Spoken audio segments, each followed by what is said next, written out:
Bonjour à tous, aujourd'hui on se retrouve pour une nouvelle vidéo. Donc alors aujourd'hui c'est une vidéo pour vous présenter ce luminaire, voilà donc une Eclatec MR83. Voilà donc un luminaire très sympathique, tout mignon. Donc déjà comme vous pouvez le voir au premier coup d'œil, j'ai réutilisé la même vase que sur la vidéo de la bille. Voilà donc la bille elle est là. Donc j'ai qu'une seule vasque pour les deux, mais bon en général je la mets sur la bille. Mais pour la vidéo ce sera quand même beaucoup plus présentable, sachant que c'est la même vasque. Ce sera quand même plus présentable de mettre une vasque sur le luminaire. Déjà que le luminaire, vous verrez, il est dans un état moyen-moyen, donc ce sera quand même mieux avec une vasque. Il est complet, mais dans un état moyen-moyen. Donc du coup, voilà le luminaire de côté. Bon, il n'y a pas une bosse, hein, par contre, dessus, ça c'est bien. Il n'y a pas une seule bosse, contrairement à l'habit. Ici, il reste de la peinture, donc gris martelé sur l'arrière. Ici, Eclatec, voilà. Donc déjà, le luminaire, il a quelques accros, hein. Ici, c'est cassé, donc c'est fissuré. Là, c'est légèrement enfoncé. Mais bon, ça, c'est pas très grave. La douille, elle n'est pas d'origine. Celle-là, c'est moi qui l'ai changée. L'ancienne douille, elle était cassée. Donc, on va tester ce luminaire en sodium.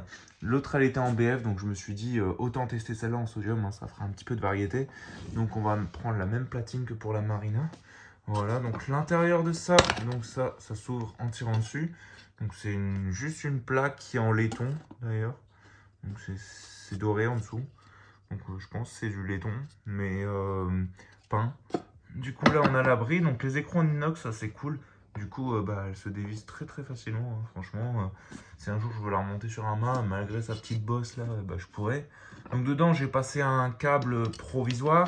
Ici on a la petite vis qui de base fixe un domino. Donc de base ici on a un domino de fixé où il est là, je sais plus, je crois qu'il est là le domino. Et ça doit être la vis pour le presse-câble à mon avis. Ouais, ça c'est pour le presse-câble pour éviter que si on tire sur le câble qu'on arrache tout à l'intérieur.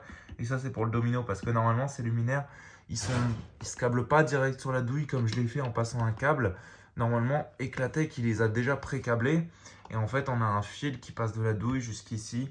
Et il se met sur un petit domino ici pour justement quand on veut installer le luminaire, on a juste à passer le câble qui va du ballast jusqu'à ici. Et puis voilà.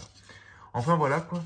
Du coup la plaque, bon, elle est un petit peu amochée, mais normalement elle se met sur les petits goumis qui est sur le côté.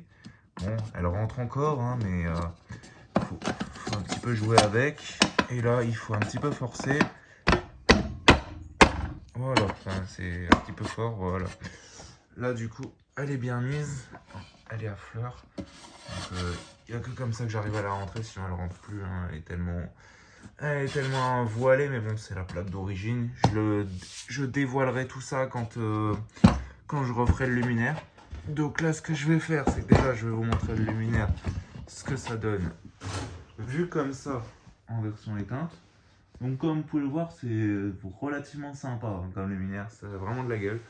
Donc du coup, voilà. Donc maintenant, ce que je vais faire, c'est que je vais faire une coupure. Je vais câbler ça là-dessus et on passe au test. A tout de suite. Donc du coup voilà, donc c'est câblé, tout est prêt. Du coup voilà, il n'y a plus qu'à tester. Donc 3, 2, 1, j'envoie la patate. C'est parti. Bon, ça fait aucun bruit, hein. Ça démarre tranquillement. Donc ce que ça donne un peu de côté au démarrage. Donc là on voit que ça devient orange. C'est vraiment beau aussi en sodium, hein. Il n'y a pas qu'en BF, hein. Donc c'est des réflecteurs qui sont polyvalents. BF et sodium, sachant qu'ils sont striés et que ça a été vendu en BF comme ça sans changer le réflecteur, c'est bien que c'est pour BF et sodium. Sinon il n'y aurait pas de stries, hein. En général sur les réflecteurs BF uniquement il n'y a pas de stries. Après vous allez me dire sur la Mazda EPA, donc tout ce qui est Comet et tout, il n'y a pas de stries, hein. Après ça dépend les marques. Du coup voilà, hein. Donc bon, c'est les sodium dernière génération, hein. Ça s'allume relativement rapidement. Du coup, voilà la lampe, hein. Donc dedans, je sais plus si je l'ai dit, mais j'ai mis une Philips Belgium Master Zone T 150 watts EAC, hein, les dernières générations. Du coup, voilà. Enfin voilà quoi, donc j'espère que cette petite vidéo vous aura plu. Donc n'hésitez pas à liker, commenter et à vous abonner, ça fera vraiment extrêmement plaisir. Et sur ce, je vous dis au revoir et à très vite pour une prochaine vidéo. Allez, salut!